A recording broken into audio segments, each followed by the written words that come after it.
Commissioner. Hi, Skippy. Thanks for having me. Yeah.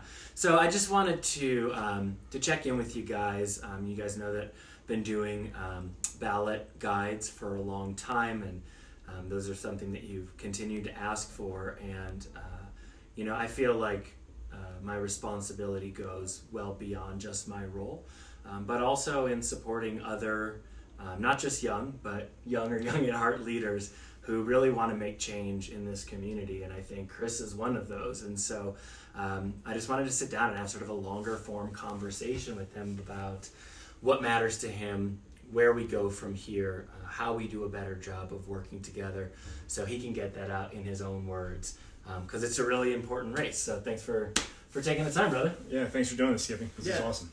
So, kind of start at the beginning. Like, what is a county commissioner?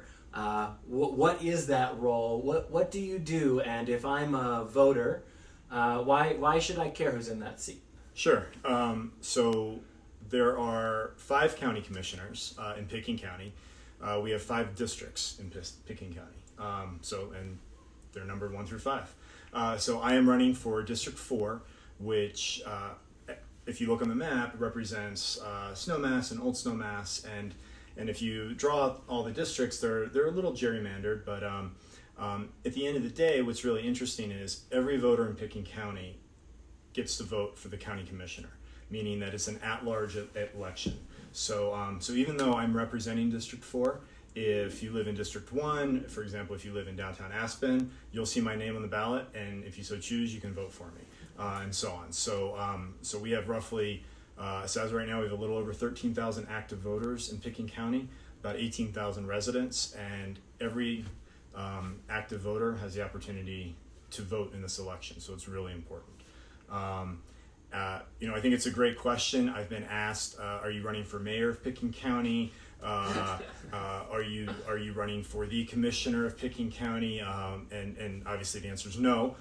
There's five commissioners. Hopefully I'll be voted in and have the honor of serving with the 4 other commissioners. There's not, it's not like city council, so there is no mayor. So again, 5 commissioners. We do have a paid county manager. Currently that's John Peacock.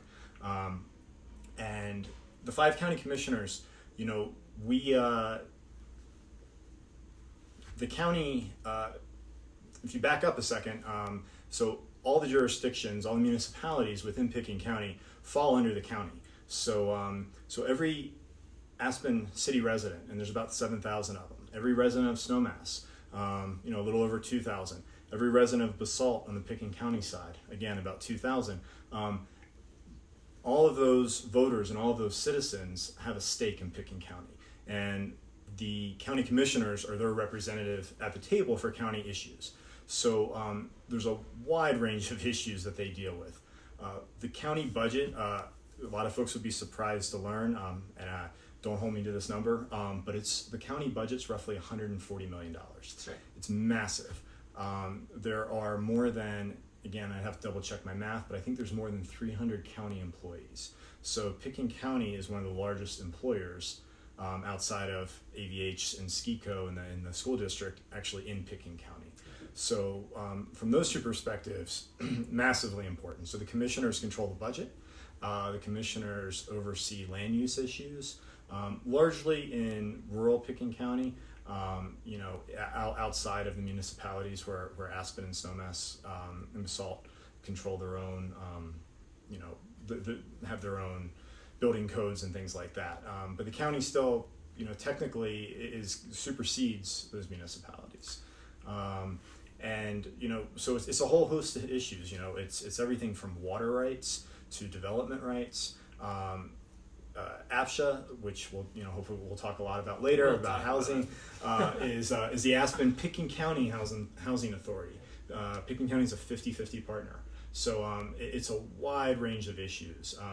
The really neat thing about the commissioners that a lot of folks don't realize is they have the ability, they're just kind of one step removed from the state, from our state representatives. So they actually interface a lot with our state representatives and have the ability to affect policy at a greater level from a state perspective than most people realize. So. Yeah, no, that's awesome. This is also going to be a super easy interview because that's like all the questions that I was going to ask. We like Perfect. Knocked it all out. So talk to me a little bit about that interplay, and this is really for me as much as for anybody. You know, if I'm an Aspen resident, as you mentioned, there are certain things that the city has dominion over, but there are other things that the county does. You mentioned, I think, a few of those that I heard in there. But can you kind of parse out a little bit better? You know, if I'm an Aspen resident, what are the things that I should be emailing you instead of me about? Email both of us. You know, I think, you know, we have if you're a city resident, you have 5 representatives. You have your 4 council members and your mayor, and if you're a county resident, you have your 5 commissioners. A lot of the issues overlap, which I think is really interesting. So again, if you take housing, it's a 50-50. It's a joint partnership between the city of Aspen and between Pitkin County. You know, RAFTA is a great one. Yeah. There's a RAFTA board. You know, we all rely on RAFTA in some form or another. It doesn't matter if you live in Burlingame and you're taking the bus to town, or if you live down valley, or if you live in Willits, or if you just use it occasionally, or if you just go skiing in snowmass in the winter. So the RAFTA board is huge, and a representative from the county and the city sit on the RAFTA board. I think if you start to drill down on some of the more unique areas, that's where some of the differences come out. The water is a huge one. And, you know, we could talk for days about water, and I still wouldn't understand it all, and it's incredibly complicated. But, you know, we have the Colorado River District, where currently the county attorney sits on that board. We have the we have the Roundtable Basin. Kelly McNicholas Curry, one of our sitting commissioners, sits on that board. So that's and Pitkin County has the Healthy River and Streams. There's Pitkin County Open Space. So when we start to look at these kind of sub-boards and these sub-issues, they overlap with the city, but a lot of them do kind of fall out and are their own. Yeah, that makes a lot of sense. I appreciate that. And another one, just, you know, that's been really salient recently is public health as well, which the county plays a huge role in.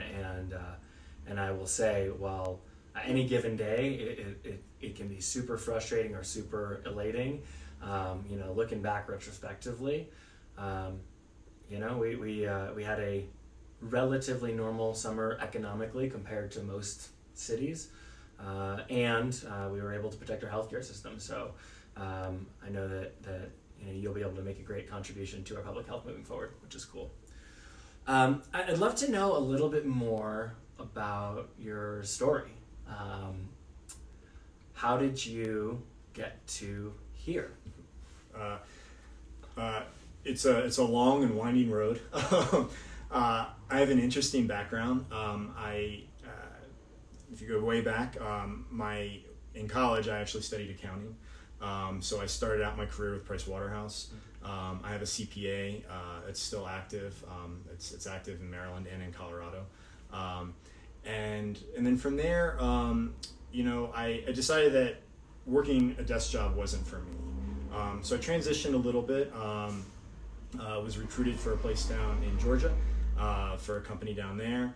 And then, but ultimately, one of the next big shifts in my life was September 11th. So after 9/11, like a lot of folks, you know, I kind of scratched my head and said, you know, our world has changed. What can I do to make it better? So I joined AmeriCorps. So I spent a year with AmeriCorps. When I came out of that, I had an opportunity to be the CEO of a foundation in Baltimore that worked with at-risk youth. So we were both a housing program and social entrepreneurship. We made ice cream, the best ice cream in Baltimore. Really? The ice cream is amazing. So I can tell you all about ice cream. So anything you want to know about ice cream? We're going to just talk about ice cream now. Sure. Side note, the indicator of a good ice cream company is chocolate. So if they make a good chocolate ice cream, everything else will be good. And why is that? Because it's really hard to make a good chocolate ice cream. So you have to have your base, you have to have a solid chocolate, and if you can master that, everything else is easy. All right. And ice crystals are the enemy of ice cream. So, but we'll stop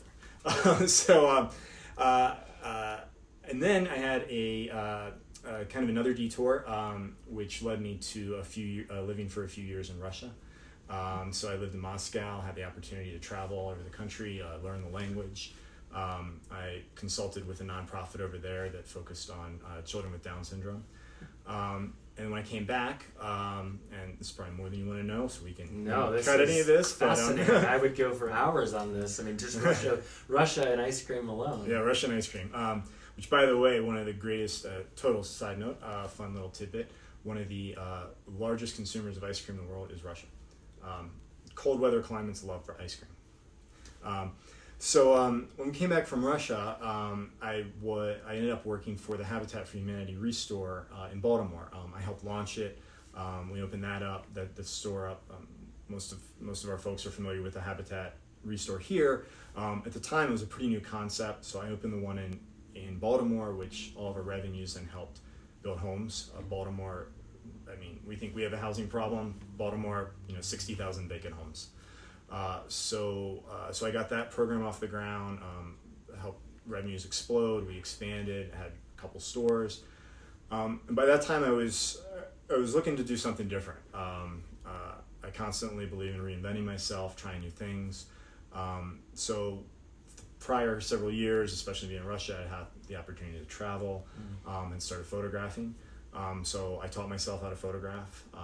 Started taking 1 or 2 classes a night after my workday in photography, and taught myself how to photograph.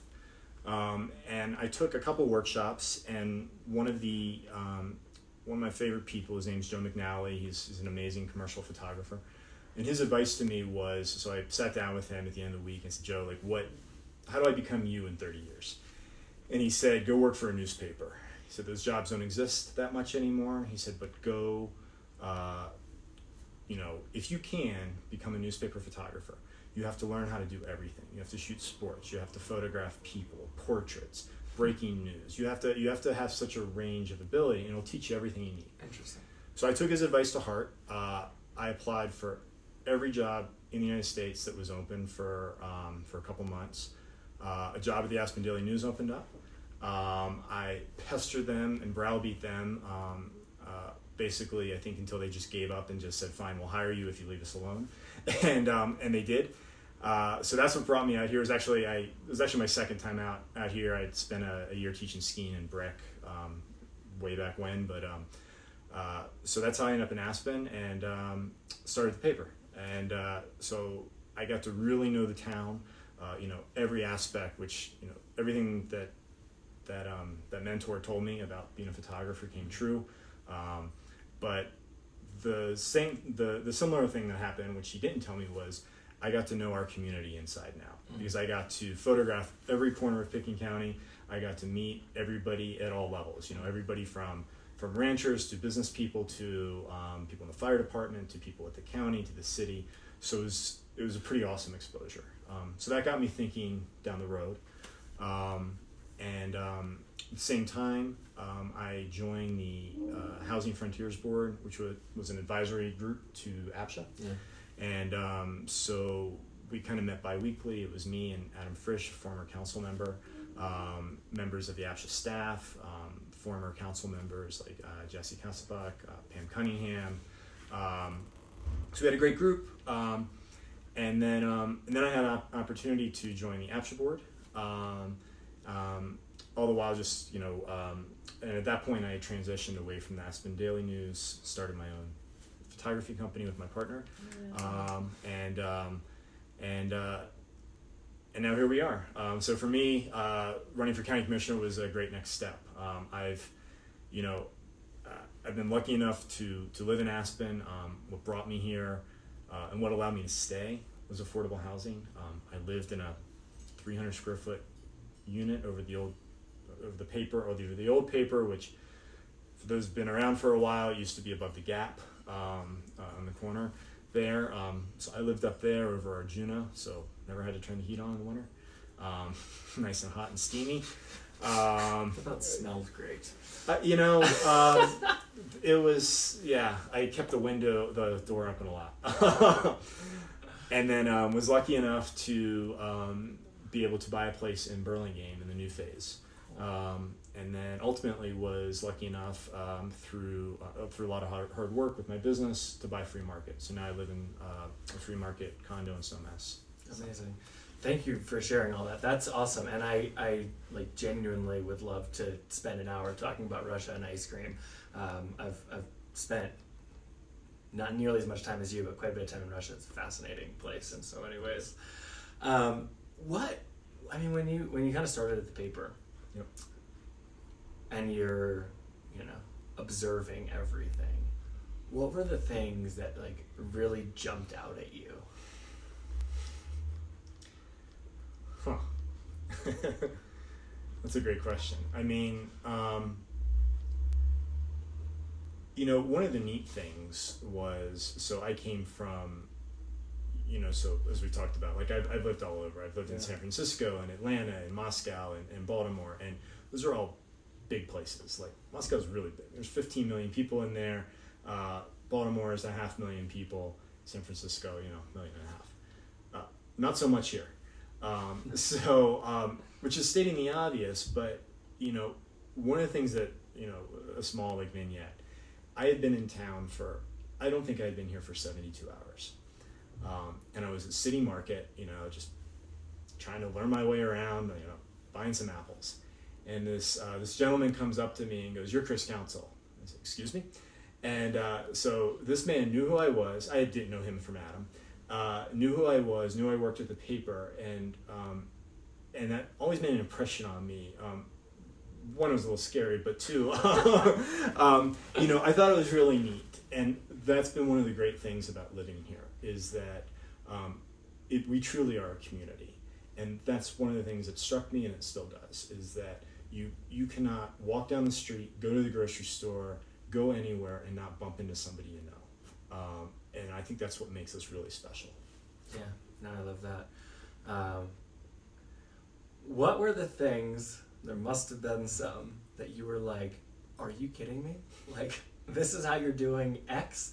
And have any of those things hung on as priorities as to what you would like to shift or change in your role?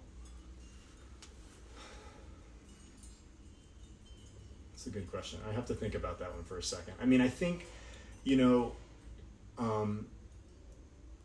some things I look at and I think, wow, like, we're a super sophisticated electorate. We're a super sophisticated population. I forget what the numbers are, but I remember one time I was photographing a young woman at the Nell. She was a bartender, and I always like to talk to people just because I like to get to know them before I just start taking their picture. And of course it turns out like she has a PhD in chemistry or something like that. So that's pretty standard for around here. We have like one of the most overeducated populations. With that said, sometimes I scratch my head with some of the policies I see, and I don't quite understand the why we do things the way we do. I think probably my biggest frustration, and I think, and be honest, I don't think this is unique to Aspen. I think this is unique to, I don't care if it's the federal government or the most sophisticated state out there, is that things tend to move slow. Mm-hmm. And I tend to move fast. I believe in taking action. You always have the option to step back and pivot if you need to. But I think paralysis by analysis is one of the worst things in the world. So I think that's always been kind of a frustration for me, is that we can't move faster. Yeah. And pick your policy. So it's a frustration that I have. Y'all know. And it's a problem I've been trying to solve for. And I'm wondering what ideas you have or you'll bring into this role to try and change that. I mean, I think that question is probably more easily answered on a policy level. So like if we pick one topic, then like I could, I don't think it's one size fits all. Like I don't think the answer, for example, on how to approach the airport is the same answer that I would give you on how to approach housing, is the same answer that that that would affect growth policies. So all of those have a slightly different answer. I think if there's a common denominator, I think that the common denominator is we need to do something, and we need to take action. And I am afraid that there has been a little bit of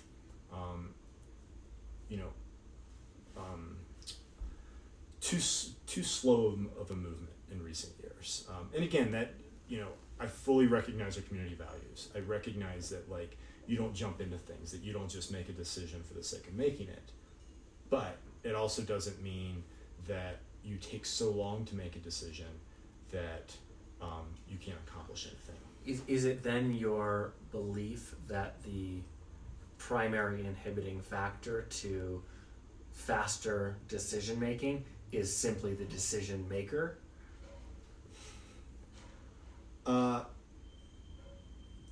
It's a little bit of it's maybe a loaded question. I think no, I don't. I think at the end of the day, they're responsible. That's why, if we're talking elected officials, that's why they are elected, to make decisions. They're elected to make smart decisions and to make careful decisions that are well thought out and are justified and meet the needs of the electorate. But they are elected to make a decision. So that's one of the reasons I'm running. I mean, you didn't ask the question, but I mean, but I'll answer my own question, which is, I think it's, I am younger, and I think it's important for me to bring a new level of energy. Yeah. And my opponent is a wonderful man. I voted for him the last 2 elections. He has done a great job. Who is your opponent? So when you're looking at the ballot, you'll see 2 names. You'll see Chris Council. You'll see Steve Child for District 4. So Steve is my opponent. I talked with Steve the other week. Again, great person. We both have the best interest of Pitkin County at heart. I never question the motives of any of our elected officials. With that said, I do think that there is something to be said for a new level of energy, a new generation, and a new voice at the table. And those are all of which are reasons I'm running. Yeah. So in terms of your priorities, once you get in that seat, yep. 80-20. What's the 80? What are you going to be most focused on? Let's instead of 80-20, let's call it 30-30-30, and that adds up to 90, but close enough. So for me, there's three key priorities. So number one is housing. I've been involved with, as I kind of rattled through, with housing issues for more than 20 years. It's so important. Every politician who's ever run for office here says housing's their top priority. I would ask our voters to say, to push back a little bit on that and say, what have they done? Yeah. And it's easy to pay lip service to the issue. It's much harder to focus on what do you need to do about it. Completely agree, and I am right there with you. And having seen just about everyone run on housing as the number one issue, and then treat it as an issue with everything else once in office. So housing. So we'll talk about that for a second.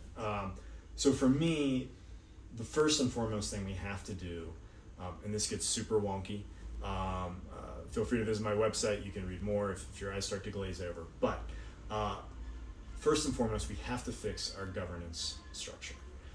So what that means is we have what's called an IGA. It's an intergovernmental agreement between the City of Aspen and Pitkin County. So APSHA is Aspen-Pitkin County Housing Authority. The reason I keep harping on that is I would say, and I don't fault anybody, I thought this for a number of years, I thought that the City of Aspen and APSHA were one and the same. Sure. And I just, the P and the C just always sort of disappeared in the word, and nobody understands the relationship. So that intergovernmental agreement governs the structure of the organization. It governs the funding of the organization, which is split evenly. So even though a lot of the money that comes in right now to the city, and that comes in through the RET, through when somebody sells a free market home, that money goes into the pot. It's called the 150 fund, and that money is used to build new housing, like Burlingame. That's not APSHA. That's the city of Aspen. APSHA, the organization, is 50% funded. It's actually about, so 50% of the operating is split between half and half between the city and the county, and then the other portion of the operating comes through, like if you go to apply for a rental or for an ownership unit, you pay for that. When you sell your unit, the money goes into a pot that funds the other operating expenses. With all that said, we've got to fix the governance structure.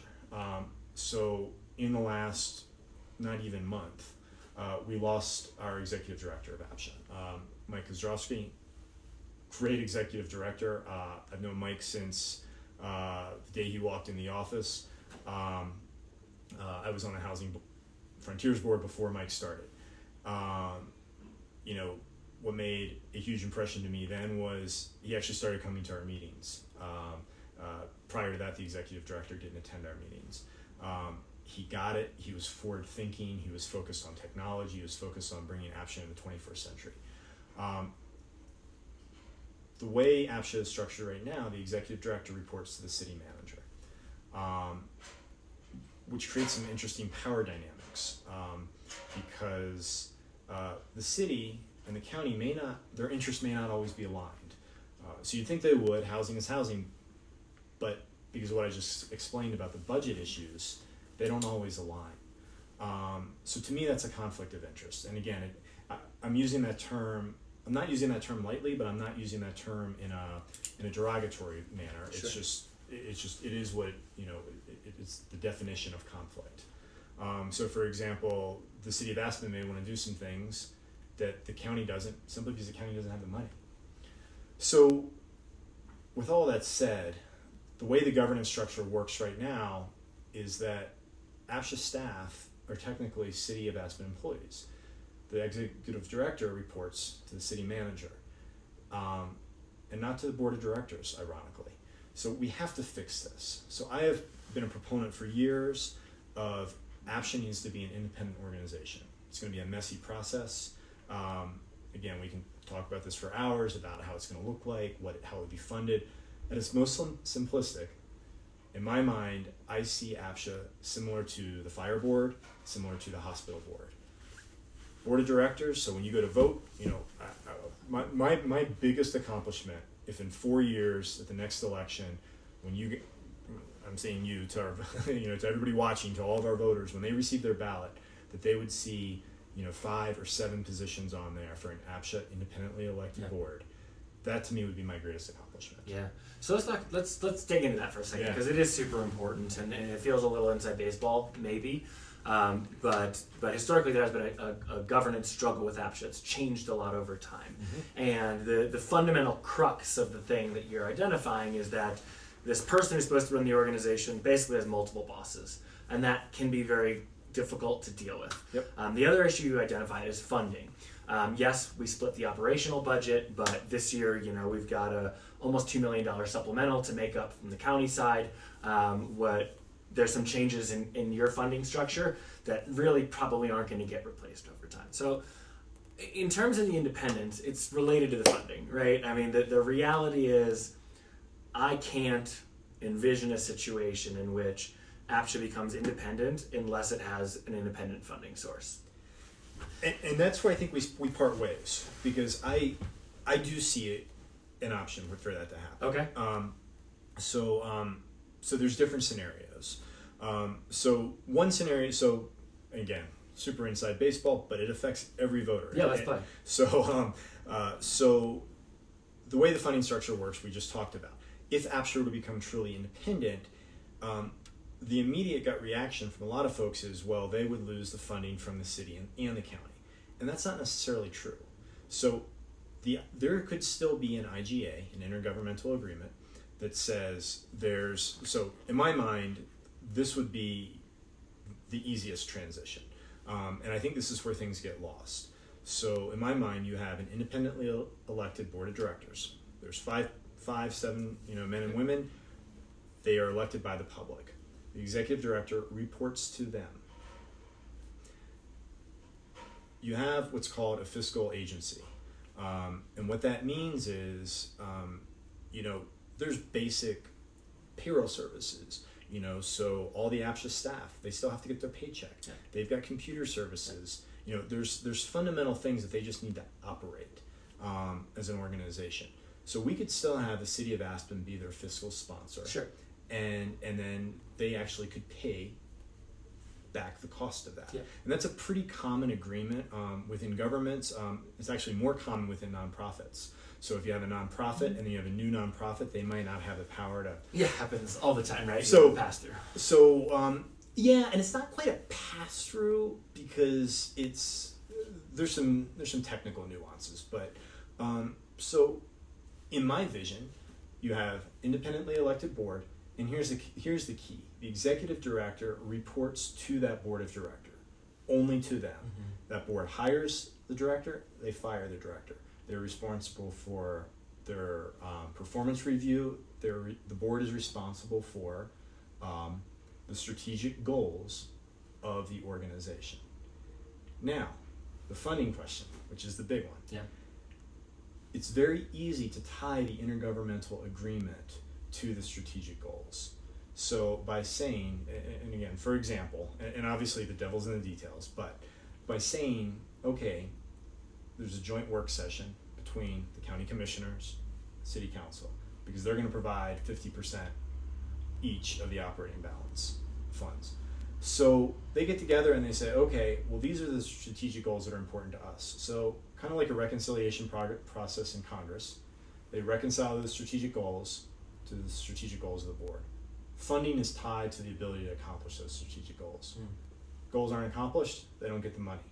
As long as the goals are accomplished, and obviously they have to be realistic and attainable, then the money, the purse strings, are tied to the strategic goals. Nothing says that a truly independent APSHA precludes funding from the city and the county. No, I mean that's objectively correct. It's sitting on one of those bodies, well, two of those bodies if you count APSHA and the city, and knowing where current thoughts are. A fiscal agent model is sort of that in between that maybe we could get there. Yep. Full independence, I'm just counting votes. That's what I mean when I say I don't see it happening. I don't mean that it can't happen or that it shouldn't. Like I'm a proponent of an independent APSHA as well, and I would love to see APSHA have its own funding source as well for that ease, right? I mean, we could use more funding for housing generally. So again, I think we're getting caught up on the definition of independent. Sure. So the model that I just laid out, yeah.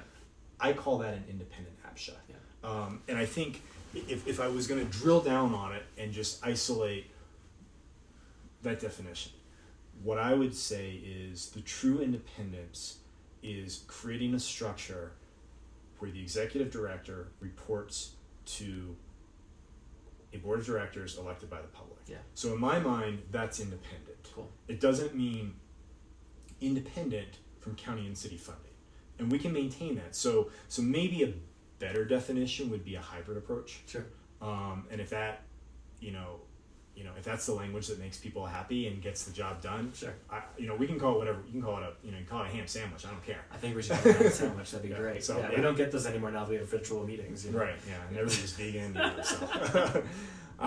But yeah, no. I don't care what we call it. I think the interesting thing is if you go back in time. It used to be like that. Sort of, but if you actually go back, way back, the county actually used to be in charge. Yeah. And what we found over time was, well, as kind of the urban growth boundary moved and the city, the population, things flip-flopped. Mm-hmm. So then things switched. So, don't hold me to this, but I'm fairly certain, Cindy, who's been there for 23 years or so. I think since 1992. So, she was in the original fiscal agent model, and through the county side and all of that. So she is the continuity. Yes. So I think if you looked at Cindy's first paycheck, and for those of you who don't know, Cindy's she's the number 2 person at APSHA. Yeah, her first paycheck was written by the county. Yep. Her paycheck today is written by the city. So I think that history lesson is really important. Yeah. And I think, I think I was a big opponent of the rewrite of the IGA. This happened before you were seated, when I was on the APSHA board, and so I kept expounding what I just explained and saying, like, this is where I would like to see this go. But I also kept bringing up, like, we need to look at the history. Because history repeats itself. Yeah. And unfortunately, it has repeated itself. And by just rejiggering the IGA and putting elected officials back on and removing the citizen board, it didn't push us. It didn't move the ball forward. Yeah. So you have identified a tremendous roadblock in the direction of where we want to go in terms of housing. And I really appreciate the focus on process, because I think that more often than not, it's actually process and not intention or shared values that's the inhibitor of getting to where we want to go. So let's assume that you get elected and you're able to make your case to your fellow commissioners, or you end up as the voting representative, and like we team up with the three and we see that happen. Yep. Great. Roadblocks out of the way. Where's the road? Where are we going? What do we want to accomplish with housing? That is the question, right? Yeah. So that's the question. I think there's all sorts of. So I think if we come back to one of the goals of the current or the current / former executive director was, we don't even know what we have right now. Sure. So there's a new system being implemented. It's called HomeTrek, which will really take us forward. But it's really just a massive database, and it's going to tell us what we have in our inventory, because we don't know the deed restrictions we have. So again, like, you can tell I sort of get caught up in the details, but it's like I said, like every politician always talks about housing, but they don't talk about how. Yeah. So I've spent, again, like, my time with Habitat for Humanity. Like, I ran a nonprofit where our mission was housing. Like I've been thinking of, like, I've been working on these issues for a long time. So I have a little bit of experience I can bring to the table, a lot, and we have to think about the process, because the process dictates where the road goes. So, in a perfect world, or not even a perfect world, everybody says, everybody gets a free house and a free car and a free puppy.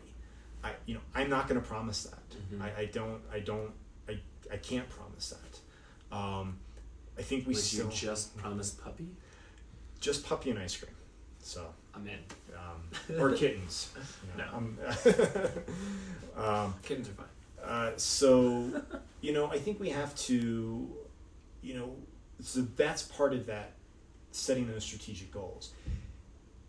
And that's where I believe that if we kind of earlier in our conversation, I think that's the important part of what an elected representative knows that their job is and what their job isn't. And there's things that staff are responsible for. We have huge, incredibly talented amounts of both city and county staff, and they're very good at their jobs, and they know the ins and outs. And there's a reason we have those staff. But once we set the governance structure, I truly believe it is up to that board of directors, who is elected by the citizens, to help set that path. So I can give you my opinion on what I think that path looks like. Let's do that. Okay. But just to be clear, I don't view that as my role as a county commissioner. Sure. And I think that's really important, is to fix the structure.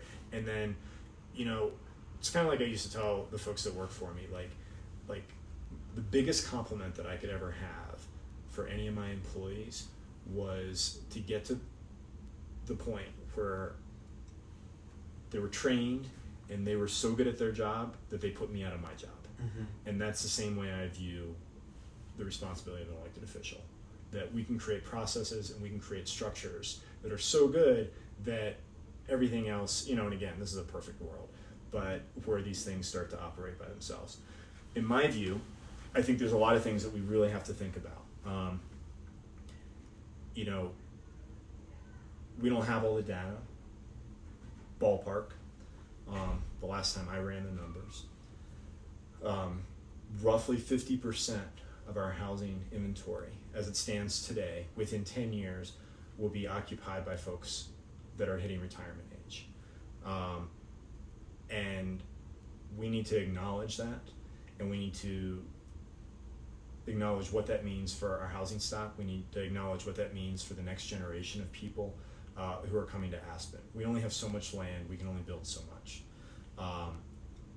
And let me be clear, I want to be crystal clear. By no means am I saying or proposing it, and never have, to say, well, you're 65, you're out of here. You know, the folks that are in our housing stock who are retiring here in place, they're members of our community, they've contributed to our community, and they should be able to remain here. And if they've bought their home, you can't say anything about it anyways. Yeah, so there's also a legal definition, but that aside, Yeah. I believe there is a truly moral one, and I feel very strongly about that. In fact, the reason that I started down this path of housing actually came about through the retirement issue. So in 2011, 12, City Council passed a resolution that pegged the retirement age to the new Social Security age. And that upset me because at the time it affected me, and it still does, because under the old rule you could retire at the age of 65, meaning you no longer had to meet the work requirement in Pitkin County. So even though if you financially could retire, you still have to keep working. So I reached out to the city officials and I said, I don't understand this and I don't agree with this decision. And I think they got tired of hearing me, so they said, well, why don't you go join the Housing Frontiers Board and see what you can do to fix the problem. So that's what started all this. Interesting. So I think we have to acknowledge the retirement. And then I think we need to look at solutions. I think there's buy-down options that nobody wants to talk about. How many of our homeowners that are either single individuals or married couple that have an empty nest are sitting on a 2 or 3 bedroom place? There's no financial incentives for them, and there's no guarantee of housing for them. Yeah. You know, again, super wonky, addressing systemic issues, but if we said, look, we're going to be building new properties, the lumberyard or wherever, and if we allocate a percentage of those as smaller 1 bedrooms, not only are we going to pay you the full value of your unit, and all of this costs money, there's a price tag, but we have to look at the bigger picture. Yeah. So does it make more sense to say, and again, I'm just postulating, does it make more sense to say, hey, I'll pay you 20% over what you could sell your unit for, and I guarantee you, you're not even first in line, I guarantee you that you can pick the unit you want, but you're going to downsize to a 1 bedroom. So they get the money, there's a financial incentive, they have guaranteed housing, and as soon as that happens, it creates this revolving door, Sure. and now it opens up a 3 bedroom home for somebody that needs it. Sure. So I think we need to think about that. We can only build so much. I think we need to set, and I know you've done a lot of work on this, setting clear metrics for what are our goals in terms of workforce housing. I come back to that we don't have enough data right now. We have a lot of anecdotal data, but we need more. And the home track system was going to help address a lot of that. A lot of this housing discussion, and this is why I think it's so important, it ties into everything. It is the crux of so much. It's our economy, it's climate change, which we haven't gotten to. The more people that don't have housing have to live in Basalt, have to live in Carbondale, have to live in Rifle. They're now living in Newcastle and Silt, and they're on the road every day. So that's wear and tear on the road, which, by the way, the county, you asked what the county does, the county, 82 is a state highway, but everything else is a county highway, county roads and bridges. We have to think about all of these issues, and we have to think about them holistically. There is no magic bullet. I wish I could say, we want to have 80% housing for our workforce, and we're going to build 7,500 new homes. Not going to happen, and I don't think that's the solution. I think we need to look at the constraints that we have, financial, land, and then think about the proper policies to get us there. Yeah. Do you have? I've heard you say several times that we're not going to, not even use exact words, but basically we're not going to build our way out. should a viewer take that to mean that we shouldn't build, or so do we have some sense like I'll sign up right now to lead a county and citywide conversation to put some real numbers to our goals, but in the current vacuum of that, where do we go in terms of creating new units, and what is the county's role in that? That's a great question. So I think, so yes, we need to build more. Do we build until, you can't see Aspen Mountain? No, of course not. I think like with every answer, especially here in our valley, there's a balance. And I think finding that magic balance is important. One thing we haven't talked about that I do think is really important, imperative to this discussion, is a valley-wide housing alliance. I think we spend a little bit too much time in our own silo. I think the city of Aspen does, I think Pitkin County does. And, we like to think that we're a snowflake and that we're special, and we are, but we're surrounded by a lot of great communities. And I think we need to look at solutions that include those communities. I had a good friend the other day that I was talking to, and they're actually looking, at homes in the Basalt area, and they have 2 young children. We were talking about the school districts, and they were actually thinking about making a strategic decision because the Basalt area has actually become so much more diverse and inclusive. Yeah. And their fear is raising kids, in our area, that that maybe doesn't really equal the reality of the world. Just maybe. Just maybe. So I think looking at housing from a valley-wide standpoint is really important. Across the board. I spoke with, someone on who sits on NextGen, yeah. and they work and they live down valley and they work here, but they have an office down valley. And there's no reason that if there's not a housing opportunity for them mid-valley, which may be in Eagle County, it could be in Garfield County, that we're not looking at that jointly. Yeah. Because why should they drive every day down 82? They're polluting. Not them, but just by definition, it's polluting the air. It's adding traffic. It's putting wear and tear on the road. If we can create housing structures closer to people's jobs, yeah. So I think there are a lot of solutions. I don't think we've looked at them. I don't think that building exponentially is going to fix it. Yeah. I think it's policy driven. I think it's structural driven. And I think it's goal driven. And I think we need to look at it inclusively. Yeah. So the last question on the housing front, and then we'll move on, and then we'll let you guys get back to your day roughly. The ABC is where a lot of housing discussion's going on now, both in the city and the county. For us, that looks like the lumberyard, but for the commissioners, that looks like the fire district housing proposal, and CMC as well. So do you have I guess I'd start with do you have a vision for what the ABC should or shouldn't be in 20 years? I'm thinking. Take your time. It's not an easy question. No, it is not an easy question. I mean, I'll share with you if it helps you process. Sure. There's obviously a significant part of my thinking that is just it's scarcity thinking, right? It's we only have so much land. We need to deliver housing. ABC is on transit. It's next to commercial, and so it's sensible since it has to go somewhere to go there. The other side of me very much worries about the bifurcation of Aspen in the same way that Basalt and Willits has, and is that really a great livable dynamic, right? And so I'm living in the tension too. So cover given. What do you think about it?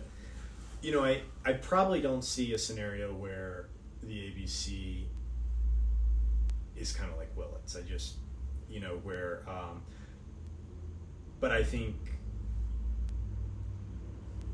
the city owns the land, and so just full disclosure, what I just said is really important. That the city owns the land Of the lumberyard. Of the lumberyard. The city's 150 housing fund is going to be used to develop it. So these are largely issues that are going to face you and your colleagues, and that won't necessarily fall onto the shoulders. So I get to punt a little bit, but I will give you my answer. Yeah, you totally get to punt on the lumberyard, which is fair. Absolutely true. But that's why I'm asking you the vision question, right? It's like, it's not like, what would you build at the lumberyard? By the way, I'd love your support in adding more units to the lumberyard. But the units that we put there are going to affect the demand on all the infrastructure there. They're going to change the dynamic between the relationship to commercial to that new residential, and they're going to interplay with stuff that is totally within your, well, actually it's not totally within your, but where I guess you have a stronger voice as a commissioner, where I have zero on fire and CMC. So that's why I'm asking kind of the vision question. Yeah, so you asked three things, and I do think that the fire and CMC, I can give you a clear answer of where I stand on those. The ABC I think is a little bit more complicated.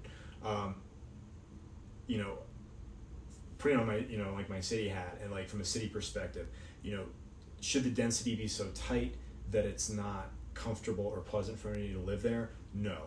I lived in Burlingame. I think that's a good density.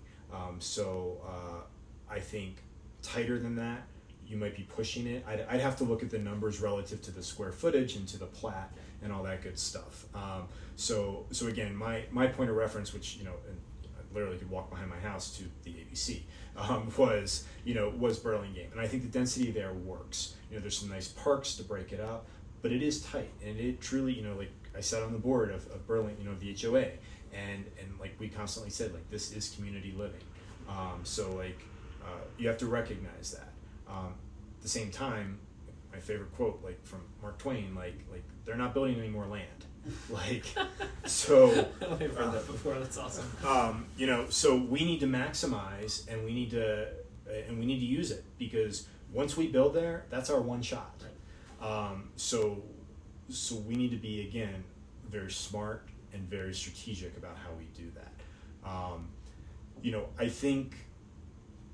I think you raised some issues about the tension. I think it's also important to recognize where the new resident's going to come from, because I think some of that tension might be overblown a little bit, because if all those residents are already coming here, if they're already driving from down valley, if they're already coming from Carbondale and Basalt, and God forbid, like Newcastle, and now they have the opportunity to live there, and they can hop on a bus, we just eliminated all those cars, all that traffic, and but now they have joined our community full time.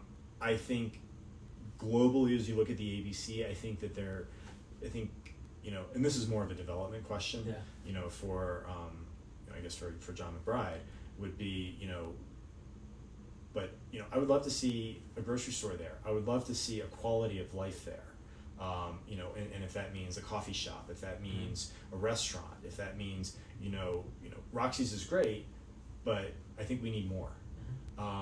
So again, when you're kind of comparing to Willits, I think if it's more of this kind of all-encompassing community, and like I just said, like, you can walk on the path behind Burlingame in 5 minutes. Yeah. And so now you have another, 200 homes, probably 500 residents, that you have this large community that, if you can make that a community space that maybe doesn't have to come into Aspen. Mm-hmm. And again, I'm thinking about, our economy, I'm thinking about traffic and all the issues that go with that. So I'm all for that. Yeah. So you asked about the fire and CMC. Yeah. CMC, I answered this question to somebody else. I think there's a lot of NIMBYism everywhere. All right. So I'm not sure what went through or not, but in terms of CMC, anytime we can add diversity to our community, I'm all for it. Diversity in age, diversity in color, diversity in gender. So it's a great opportunity for us to increase the diversity to our community. So like I just said, when I looked at the voter rolls the other day, already 50% of our population's over the age of 50. Yeah. If we have the opportunity to bring young people here, introduce them to Pitkin County and Aspen, and maybe make them want to join our community long term, I'm all for it. With that said, I am not saying like build sororities and fraternities and like have ragers and and like have things out of control. I think we can do it in a manner that is respectful of the North 40 residents, that's respectful of the ABC, and like all things, there's balance. But I support the CMC project.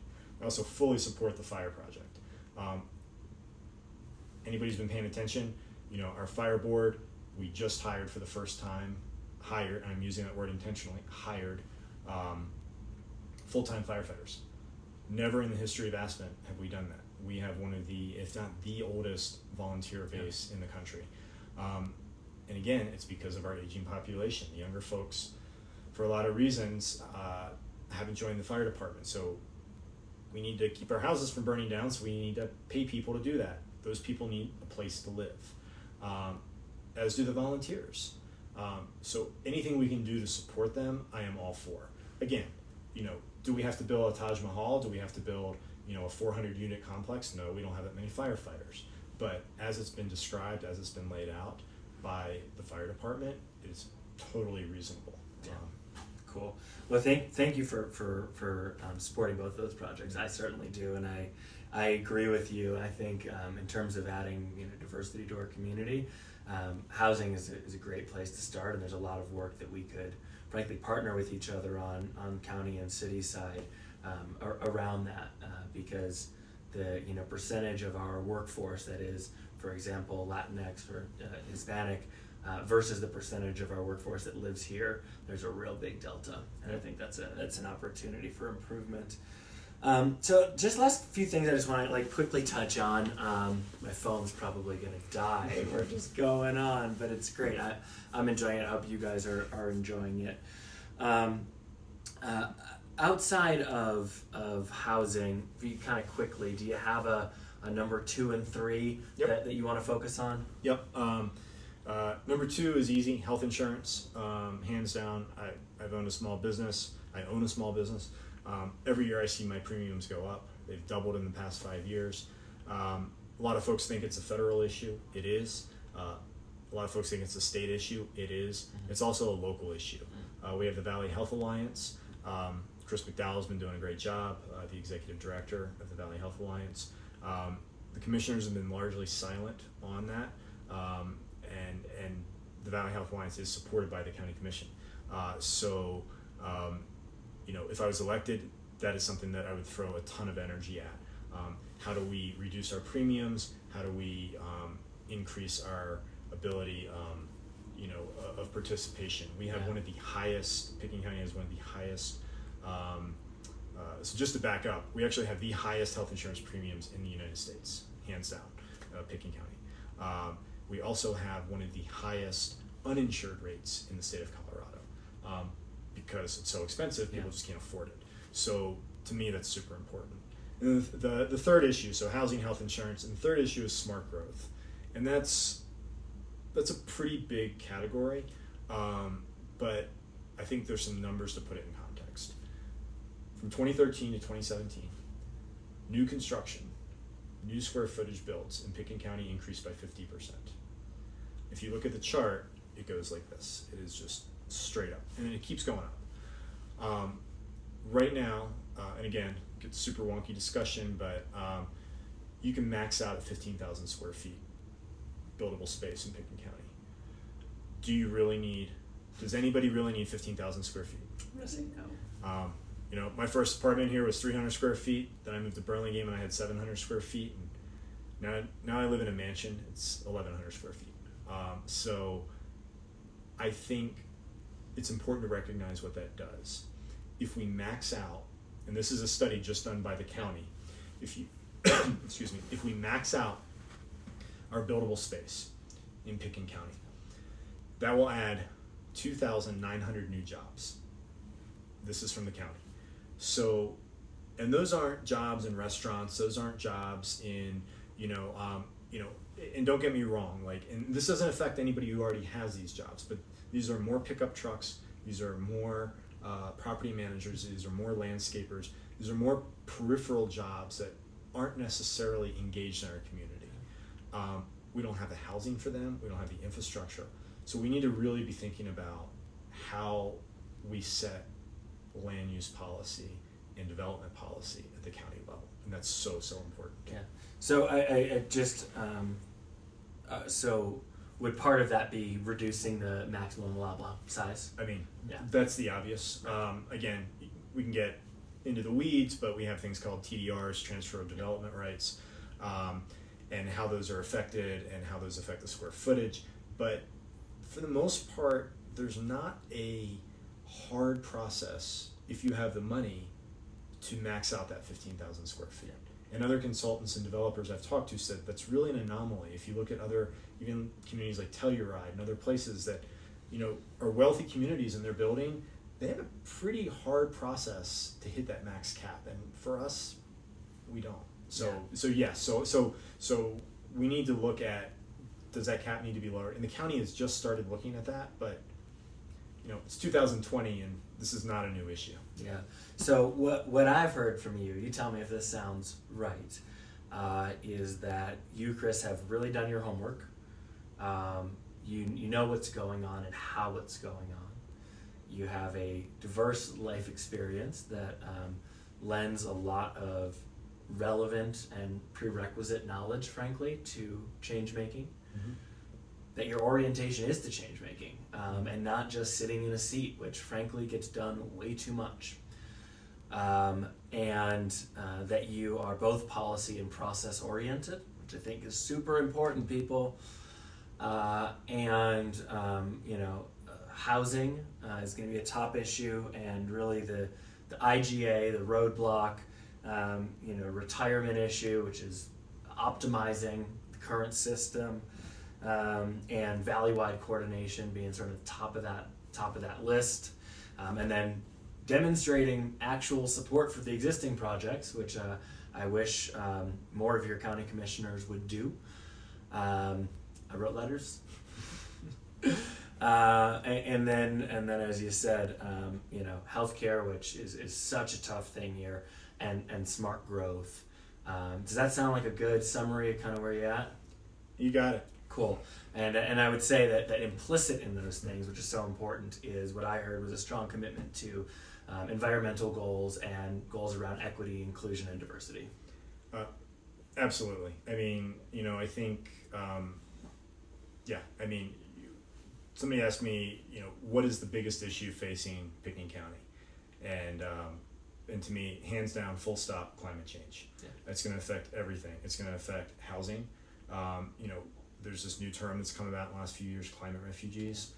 We've seen it with the pandemic, folks coming in. So the more people that come here, it's just simple supply and demand, scarcity. So it's going to affect housing. You look at the wildfires with the Grizzly Fire, the Pine Gulch Fire. We are one person throwing a cigarette out the window to burning down half our community, which is really scary. So, so climate change, I think, is kind of that is the big thing. And how do we do things as individuals at a small level, but how do we do things at a policy level, at the county level? Yeah. So the last question is, how do we support you? Vote. Very simple. Ballots are mailed 2 weeks from this Friday. Ballots will be mailed on October the 9th. You will most likely have your ballot in the mail the following Tuesday, since that Monday is a holiday. Final election is November 3rd. If you don't want to fill out your ballot and you want to go press the buttons of the machine, go do that. But whatever you do, exercise your right to vote. Yeah, and if they want to learn more, website, donations? Website, chrisforpitkin.com. You can learn all about me, my platform, send me an email, my phone number is there. You can donate to my campaign, you can see list of endorsements, everything is there. I've just thought that if I ever run for commissioner, the funny website would be like, I'm Pitkin Chris. Right, and that's a good one. Well, actually, I went back and forth a lot because, just to recap, my name is Chris Council. And I'm running for commissioner. It's confusing. Not council. So all my stuff says vote for Chris, because if I put council on there, people will be like, well, no. Yeah. County commissioner, please. Get out there and vote. Thank you so much for your time and for your effort. This is not an easy thing to do, the job isn't easy, and we need people that are change oriented, and I think that you will be that if you do it. So get out and vote for him. We're all scared about the presidential, but I'll tell you, what happens at the county level has more of an immediate impact on your life day to day than the presidential race, and that's just true. Yeah. Thank you, Skippy. Cheers, man. Awesome. Thank you. Sweet. We use the whole phone battery. That's Yeah, gonna sorry. be a good thing.